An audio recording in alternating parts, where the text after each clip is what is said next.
할렐루야!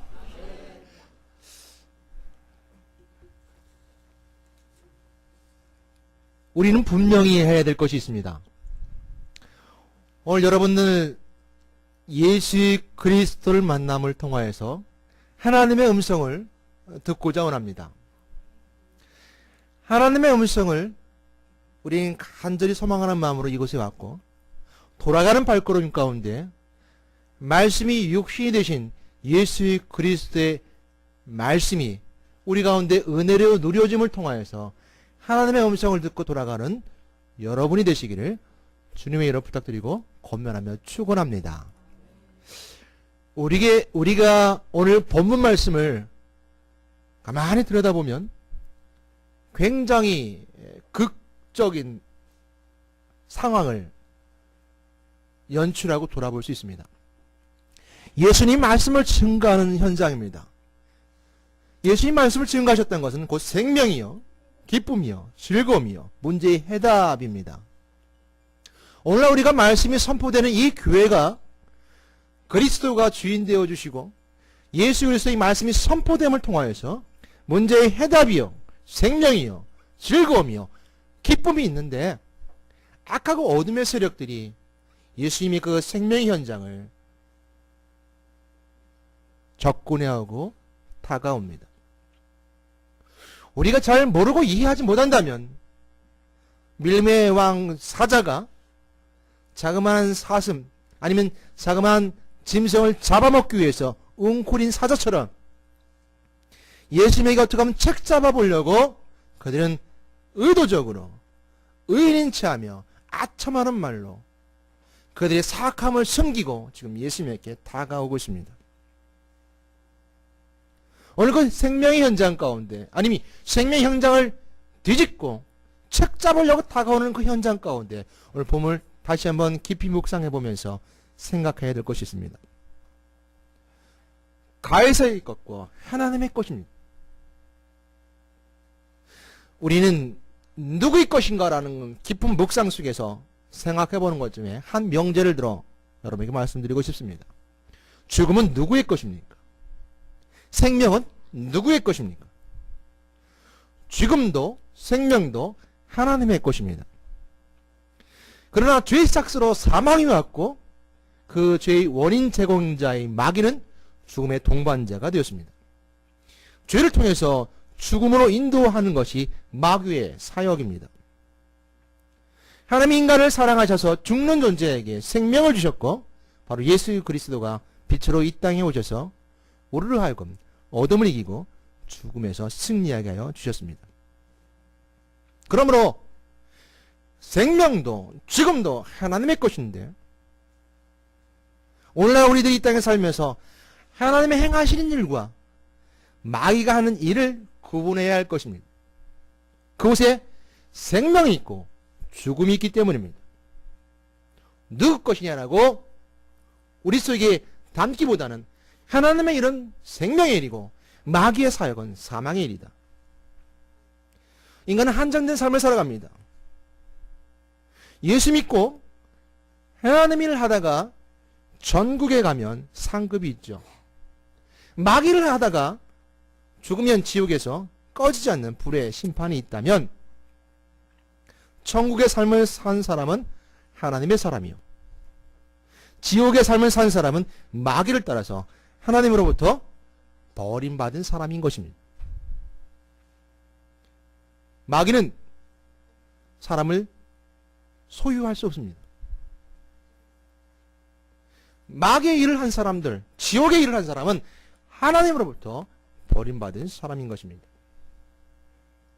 모든 만물도 모두가 하나님의 것이지만 그 물질에 의미가 있고 어떤 목적에 따라 쓰임받는가에 따라서 그 물질은 하나님의 택함 받은 것이요, 하나님의 버림받은 것이 구분되고 분별되어진다는 것입니다. 예를 들어서 돈에 지갑이 있어요. 그 은행강도 지갑에 돈이 있다면 그 돈은 도둑질한 돈이요, 자선단체 통장에 있는 돈이라면 그건 사랑의 돈이요, 대학을 가려고 입학금을 모아둔 대학생의 지갑에 있다면 그건 소망의 돈이요. 여러분이 누구가 소유하고 있냐에 따라서 돈은 그 제목과 결론이 달라지게 됩니다. 돈을 아무리 많이 가지고 있다 해도 그 돈이 어디에 있느냐에 따라서 돈의 가치는 달라집니다. 마늘밭에 숨겨 놓으면 언젠가는 들통이나 국고에 환수된 돈이 있는가 반면에 병원비가 없어서 생명을 살리지 못하는 한 생명에게 그 돈이 주어지게 된다면 생명의 돈이 되며 그 돈은 생명을 보호하는 생명의 피가 됩니다. 이렇게 구분해 볼 때 우리를 더욱 힘들게 하는 것은 돈입니다. 돈은 누구의 것일까요? 하나님의 것입니다. 세상의 것일까요? 모두가 다 하나님의 것입니다. 하지만 사단은 사람들이 결정하기 힘든 재료로서 돈을 사용하고 사단은 하나님의 백성을 유혹하기도 하고 돈을 통해서 넘어뜨리게 하기도 합니다. 오늘 여러분을 예배드리는 모든 사람들은 오늘 예배드리는 모든 여러분의 평강그리스도의 사람들은 하나님의 사람입니다. 아멘. 하나님의 것입니다. 여러분의 마음과 몸과 여러분의 예물과 모든 헌금과 헌물과 헌신들이 누구의 것이에요? 하나님의 것입니다. 많고 적든 이 헌금은 예수 그리스도를 위하여 쓰이고 그리스도의 교회를 세우고 교회의 지체를 움직이는 피가 됩니다. 이렇게 성장한 교회가 젊고 건강해지는 교회입니다. 건강하지 못해서 수혈받는 교회, 건강하지 못해서 병들어 쓰러져서 수혈받는 교회라면 건강치 못한 교회일 겁니다. 이처럼 돈 문제와 같은 건 누구의 것이냐라는 문제로 불순한 세력이 불순한 목적을 가지고 불순한 애매한 문제를 가지고 예수님에게 접근하는 불순한 세력들이 있었습니다. 오늘 본문입니다. 그들은 서기관과 대제사장들인데 그들이 보낸 무리들은 마태복음 22장 오늘 마가복음 12장과 오늘 본문에서는 대제사장과 서기관들이 보냈지만 마태복음과 마가복음에서는 그들 바리새인이요 헤롯 땅이라고 표현하고 있습니다. 그래서 마태복음 22장, 마가복음 12장 오늘 본문 말씀은 공용되는 말씀입니다. 똑같은 말씀이 세 개가 기록되어 있는데 오늘 본문에는 서기관과 대제사장들이 보낸 사람들 표현하고 있지만 마태복음과 마가복음에서는 그들을 바리새인과 헤롯 땅이다라고 분명히 기록해주고 있습니다. 그러므로 오늘 이들에게 받던 접근해야 하는 사람들은 정치적이요 종교적 지도자이며 행정가들입니다. 그들은 예수님을 찾고자 하는데 하나가 되었고 여야 가리지 않고 모두가 하나 되어 그 예수님을 찾고자 다가옵니다. 어떻게 하든 예수님 말씀을 선포하는 생명의 말씀 가운데 책을 잡아서 올무기에 걸리게 해서 오늘 본 말씀 뭐라 했습니까? 세상의 권세 아래로 넘기려 하는 자들이었습니다. 세상의 권세 아래로 총독의 권세 아래로 넘기려 한다라고 그들은 말하고 있죠. 이들은 왜 이렇게 예수님을 책잡으려고 노력했을까요? 오늘 이 시대에 교회에서 말씀을 증거하고 선포할 때 교회에 대해서 이처럼 세상의 사람들이 보신자들이 책잡으려고 노력하는 이유가 어디 있을까요? 그건 그들 속에 찔림이 있었기 때문입니다. 오늘 이 교회에 선포된 말씀은 반대로 되어 있습니다. 세상 사람들이 무서워서 불신자들이 영혼에 찔림에 대한 말씀이 선포되지 못합니다. 쉽게 선포되지 못합니다. 사람들이 두렵고 불신자들이 두려워서 교회가 교회의 메시지를 증거하지 못합니다. 예수 그리스도를 얘기하면 그 마음속에 찔림이 됨에도 불구하고 그 찔림이 약이 됨을 모르죠. 아픔만 간직하고 상처만 간직합니다. 주사바늘이 따끔하고 찔르고 들어갈 때 그 주사액이 몸속에 들어가서 내가 건강해지는 것처럼 주사바늘이 몸을 뚫고 들어갈 때는 찔림이 있을지 모르지만 건강함이 있습니다. 그러나 그 아픔과 따끔함을 통해서 사람들은 점점 교회에서 말하는 예수 그리스도의 증거에 대해서 듣지 않으려 합니다. 아니 반대로 더 반대하고 더 의도적으로 전략적으로 교회를 무너뜨리고자 합니다. 오늘 본문이 바로 그렇습니다.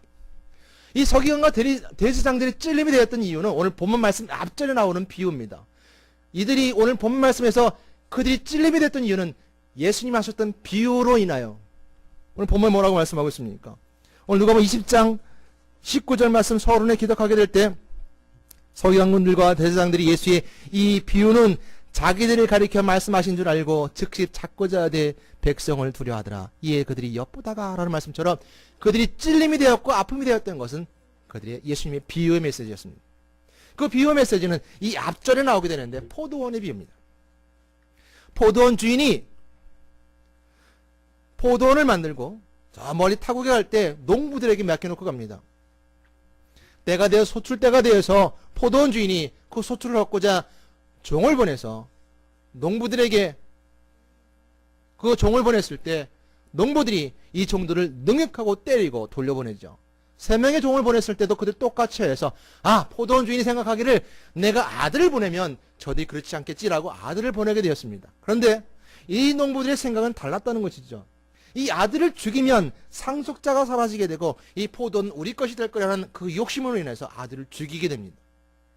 포도원 주인이 와서 그들을 진멸하고 그들의 포도원을 다른 사람에게 주었다라고 하는 메시지였습니다.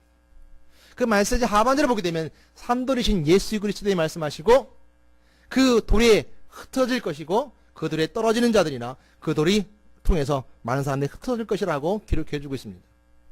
이것이 그들의 찔림이 되었던 것은 그들이 포도원 농부라는 사실을 알았고 그들이 가진 권세가 예수 그리스도를 통해서 흩어질 것이라고 그들은 알고 있었다는 것입니다. 그러기에 그들이 찔림이 되었고 그 비유가 자기들에게 말씀하신 것이라고 그들은 알고 있었다는 사실이죠. 그들이 그러기에 오늘 예수님에게 다가왔던 사람은 사악한 심정으로 사악한 마음으로 예수님께 다가오게 됩니다. 그들은 어떻게 다가왔습니까? 아첨하는 말로 의인인 채, 교회도 마찬가지입니다. 의인인 채 아첨하는 말로. 그러나 다가오는 모든 걸 다 거짓입니다. 교회가 성장해 가려면 이런 위기를 겪을 수도 있습니다. 세상을 향해서 참된 소리를 낼 때 세상을 소망 가운데 하나님 나라로 리더해 갈 때 세상의 무리들이 교회를 향해서 이처럼 불순하게 불건전하게 잘못된 생각으로 접근해 올 수도 있습니다. 그들은 전략적으로 우리 마음에 들어오며 가정과 교회로 접근해 옵니다. 그들은 알았습니다. 자신들이 농부라는 사실을. 그리고 그들은 의인인 채 아첨함을 와서 하나님의 말씀을 가지고 문제 삼고자 합니다. 이때 우리가 필요한 것은 예수님이 그들의 간기를 아시고 그들의 것들을 분명히 물리쳐주셨던 것처럼 우리가 기도를 통해서 예수님께서 가셨던 그들의 마음을 아는 그 지혜를 달라고 우리가 기도하는 거에는 다른 방법이 없을 것입니다. 오늘 이들이 와서 질문했던 내용은 어떤 내용입니까? 이 질문을 깊이 묵상해 보게 됩니다. 오늘 말씀의 제목 가운데 있습니다. 우리가 가이사에게 세를 바치는 것이 옳으니까 옳지 아니하니까. 이 질문은 예수님께서 세금을 내야 되느냐, 세상에 세금을 내야 되느냐 내지 않느냐에 대한 질문이 아니었습니다. 예수님 분명히 세금을 내셨습니다. 마태복음 17장 24절 말씀, 27절 말씀까지 보게 되면 가버나움에서 성전에서 말씀을 증거하실 때 사람들이 야, 너희 선생님은 왜 세금을 내지 않느냐? 국고와 관세를 왜 내지 않느냐라고 베드로에게 묻습니다. 그자 베드로에게 예수님이 듣고 있다가 예수님이 베드로에게 묻습니다. 세금을 내는 것이 임금이 세금을 받을 때 아들에게 받느냐 타인에게 받느냐? 베드로가 답합니다. 타인에게 받습니다. 그럼 아들들은 세를 면하게 되리라. 그러나 우리가 그들이 실족하지 않게 하기 위해서 내가 베드로 보고 바다에 가서 낚시를 해서 먼저 올라오는 고기의 입을 열면 은 한 세겔이 있을 텐데 그것을 가져다가 그들에게 주라. 사람들이 말할 때 왜 물고기에서 그게 나왔을까라고 생각할 수 있죠. 근데 우리가 한 번 생각해 볼 수 있는 것은 뭡니까? 베드로의 직업이 뭐였죠? 네, 물고기 잡는 사람이었습니다. 그러기에 물고기를 잡으라고 했던 거예요. 그 속에서 한 세겔을 가져와 세금을 냈던 겁니다. 그리고 말하기를 그들이 실족하지 않게 하기 위해서 예수님이 이처럼 세금을 내느냐 안 내느냐는 것이 문제됐던 것이 아니었습니다. 그들이 질문하는 것은 세금을 내느냐 안 내느냐는 것이 아니라 그들이 질문했던 것은 가이사에게 내느냐 안 내느냐였습니다. 이 가이사란 말은 로마 황제의 일반적인 호칭입니다. 로마 황제의 일반적인 호칭인데, 로마 황제들이 많은 민족들에게 또한 자신들의 백성들에게 납세를 하기 위해서 은전을 하나 만들었습니다. 그 은전을 데나리온이라 합니다. 한 데나리온은 하루 품삯이죠. 노동자의 하루 품삯인데 그 은전에는 무엇이 기록되어 있냐? 오늘 본 말씀도 기록하고 있죠. 예수님께서 그 데나리온을 보고서 무엇이 있느냐?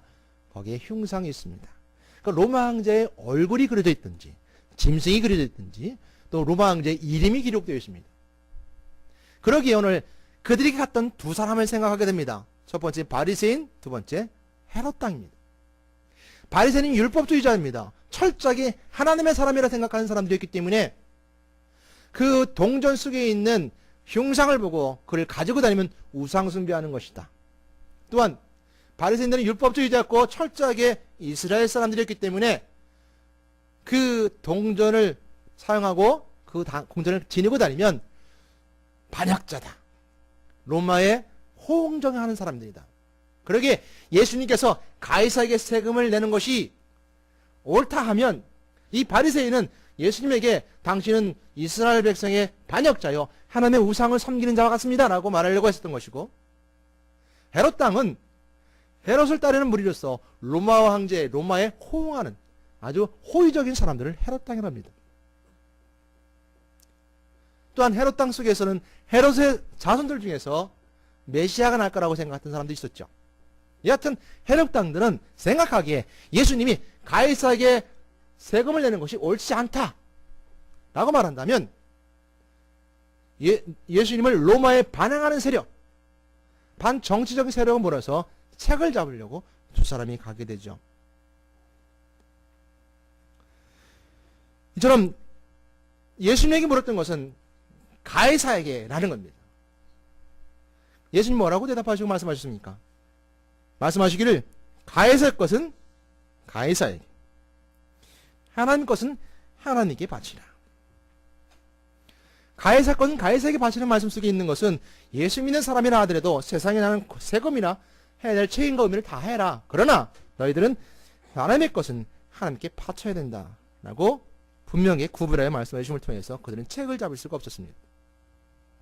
우리 여기서 가이사의 것과 하나님의 것은 무엇인가? 죽음과 생명은 하나님의 것임에도 불구하고 어떻게 쓰임받느냐에 따라서 그 물질과 돈은 달라지는 것처럼 우리가 삶을 살아가면서 우리 속에서 가이사의 것과 하나님의 것을 분명히 구별할 줄 알 때 우리가 하나님께 쓰임받는 자가 되고 세상의 권세 가운데 세상에 쓰임받는 자가 될 것입니다. 가이사의 것은 세상 나라의 권세입니다. 가이사의 나라는 세금을 통해 움직입니다. 세금 없으면 나라가 절대로 움직이지 않죠. 세금은 세상 나라 권세에 혜택이 있는 자들의 의무입니다. 그래서 권세 있는 세상 나라의 그 권세를 누리려면 세금을 내야 돼요. 국민이 돼야 돼요. 국민이 되지 않고서는 그 나라에서 누리는 세상의 권세를 누릴 수 없죠. 의무를 다해야 합니다. 마찬가지로 하나님의 것은 하나님 나라의 권세로서 영으로 볼 수 있고 영으로 알 수 있는 나라입니다. 하나님의 것은 하나님께 바쳐야 합니다. 헌신과 헌물과 헌금입니다. 드리는 겁니다. 11조는 하나님 나라의 권세를 가진 자가 지켜야 할 의무입니다. 잘 아는 것처럼 11조는 10분의 1을 하나님께 드리는 것이고 바치는 것이죠. 곡식이나 나무의 과일이나 가축의 10분의 1과 그 밖의 수입의 10분의 1을 의미하는 것입니다. 11조를 바치는 것은 하나님의 자녀들의 의무 중의 하나로서 구약시대는 이스라엘 백성들의 의무적 이양이었습니다. 아브라함과 야곱과 이스라엘 백성들이 이를 헌납하는 생활을 하였고 예수님께서도 11조를 드리라고 분명히 말씀해 주셨습니다. 마태복음 23장 23절 말씀에 서기관들과 바리새인들이여 너희가 박하와 회양과 근처 11조는 드리되 율법에 더 중한 바 정의와 긍휼과 믿음은 버렸다. 그러나 이것도 행하고 저것도 버리지 말아야 할지니라 라고 분명히 말씀해 주고 있습니다. 말라기 선지자는 11조를 생활의 복을 또한 생활의 복의 시작임을 우리에게 말씀해 주심을 통해서 11조를 바치면 반드시 하나님 문이 열릴 것이요 복을 넘치도록 내려주실 것이라고 말씀해 주고 계십니다. 그러므로 만군의 여호와가 일어나 너희의 온전한 11조를 창구에 들여 나의 집에 양식이 있게 하고 그것으로 나를 시험하여 내가 하늘문을 열고 너희에게 복을 쌓을 곳이 없도록 붙지 아니하나 보라 라고 우리가 분명하게 복의 시작에 대해서 말씀해 주고 있습니다.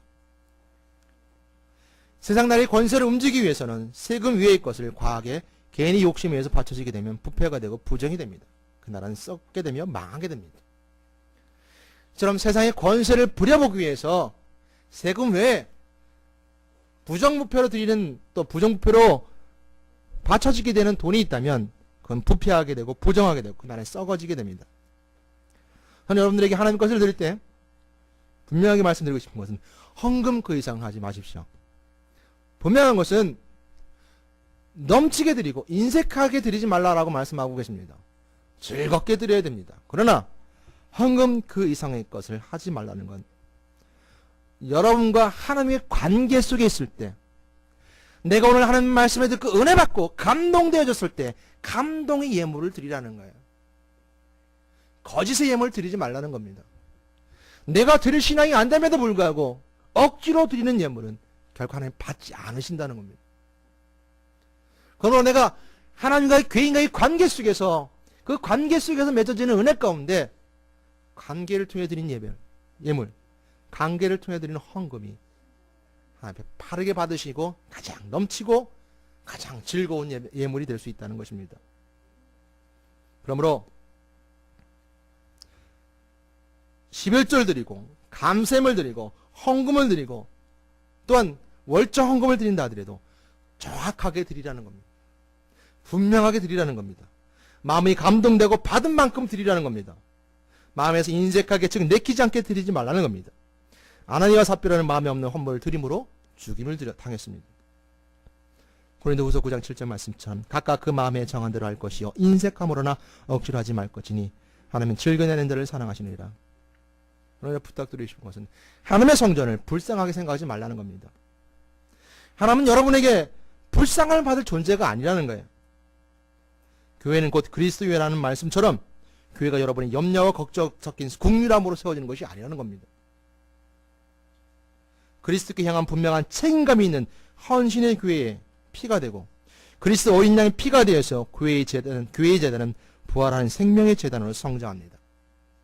그리스도 어린 양의 피는 곧 우리의 죄를 용서하시는 그리스도 십자가의 은혜로서 나의 죄를 위해 죽으신 어린 양의 피가 이곳에 있게 됩니다. 여러분의 마음속에 주시는 하나님의 명령과 감동의 예물, 이것이 하나님의 것이고 그 감동에는 어린 양의 피가 있습니다. 그리스도의 피가 있습니다. 그러므로 소중한 것을 드려야 된다는 거예요. 헌 것으로 드리지 말고 자신에게 가장 소중한 것을 드리라는 겁니다. 그러므로 드림은 물질뿐만 아니라 절제와 거룩, 예수 그리스도 때문에 당하는 핍박, 이것도 모두가 하나님께 드리는 것이 됩니다. 그리스도의 보혈의 피의 은혜가 우리 속에 있고 그 어린 양의 그 보혈의 피가 우리 속에 있은 그 제물로 드리라는 겁니다. 여러분 속에서 세상의 감동으로 드린다면 그것은 세상의 것입니다. 그 예물은 하나님이 받지 않으십니다.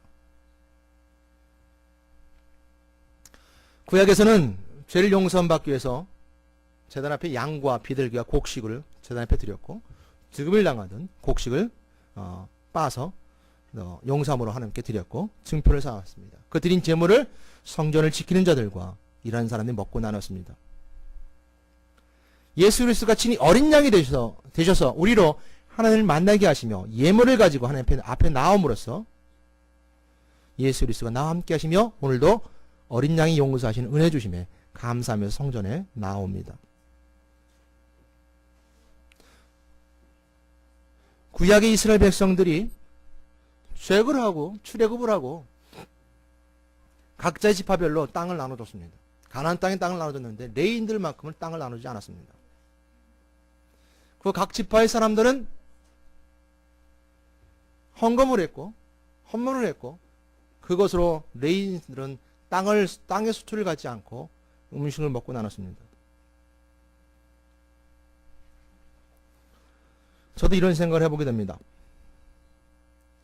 평강 그리스도교회 성도님들이 하나님의 사람으로서 하나님 것을 바르게 거짓 없이 드리고 그 예물의 일부로 하나님의 일만 하면서 그 꼴을 먹고 사는 것이 목회자로서 바르다고 생각합니다. 교회의 재정과 헌물된 모든 것들과 교회의 모든 것은 하나님의 것이고 하나님은 그 적절할 때에 따라서 채워주시며 굶기지 아니하시고 위로하시며 까마귀를 통해서 먹이시기에 교회 재정이 모자라도 하나님의 성도들을 축복하여 주셔서 채워주실 것을 믿고 기도합니다. 또한 교회 재정이 넉넉하면 하나님의 성도들이 축복해 주셨음을 감사하면서 간증으로 하나님께 평강 그리스도의 감사함을 영광을 돌리며 사역을 감당할 것입니다. 오늘 사단은 뛰어난 전략가입니다. 사단은 뛰어난 전략가로서 서기관과 대제사장이 보낸 불순한 세력들이 예수님께 앞에 나온 모습을 봅니다. 그리고 물줄을 가지고 예수님 앞에 이처럼 말합니다. 가이사의 것 드린 거 옳습니까? 그 악한 세력들은 은밀히 엿봅니다. 그들이 은밀히 맛봤다 그랬습니다. 그리고 결코 신앙이 담대함이 있고 믿음에 든든히 세워진 사람들에게는 오늘 이들은 두려움을 때문에 다가오지 못합니다. 서기관과 대제사장들은 예수님의 피로 하신 말씀이 찔림이 됨에도 불구하고 백성이 두려워서 그들을 잡지 못했다 그랬습니다. 그러나 우리의 신앙이 느슨해지고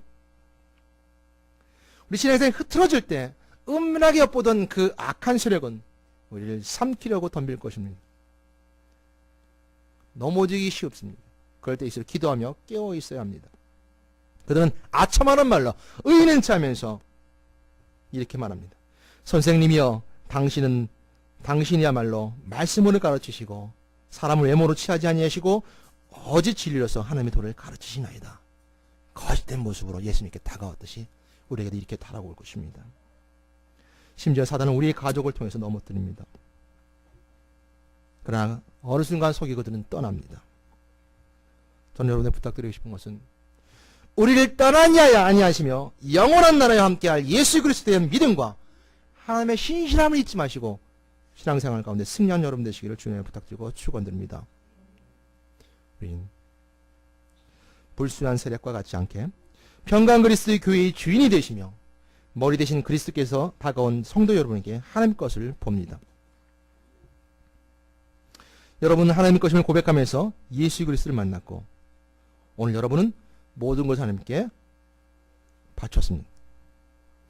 그리고 여러분은 하나님의 것이 되었고 하나님 여러분을 사랑하는 내 아들, 사랑하는 내 딸로서 가족 삼아주셨으며 하나님 나라의 권세가 평강 그리스도의 모든 성도들과 삶의 삶과 가정과 직장과 교제 위에 있게 됨을 예수 그리스도 이름으로 축원합니다. 기도하겠습니다. 하나님 감사합니다. 평강 그리스도에게 목회자로서 책임을 지고 또한 장로님들과 권사님들과 집사님들로서 그 재직 직분으로서 책임을 자는 자들이 오늘 이처럼 고백합니다. 우리는 하나님 것입니다. 하나님이 주시면 주는 것으로 레위인들이 성전에 일하는 사람이나 제사장들이 함께 주신 것에 따라 먹고 살았던 것처럼 오늘 저희들이 이처럼 고백합니다. 하나님의 것이기에 하나님이 채워주시고 하나님 먹여주시며 하나님이 인도해 주실 줄 믿습니다. 오늘 저희들 의무를 감당하며 그 직분의 의무를 감당하며 책임을 감당하며 그리스도의 교회의 몸된 교회를 세워가는 은혜의 시간으로 우리 마음을 감동시켜 주시옵소서. 우리의 드림이 거짓이 없게 해주시옵고 우리의 헌신이 진리가 차고 넘침을 통해서 하나님의 마음을 움직일 수 있는 은혜의 시간으로 저희들을 인도하여 주시옵소서. 예수 그리스도 이름으로 기도드렸습니다. 아멘.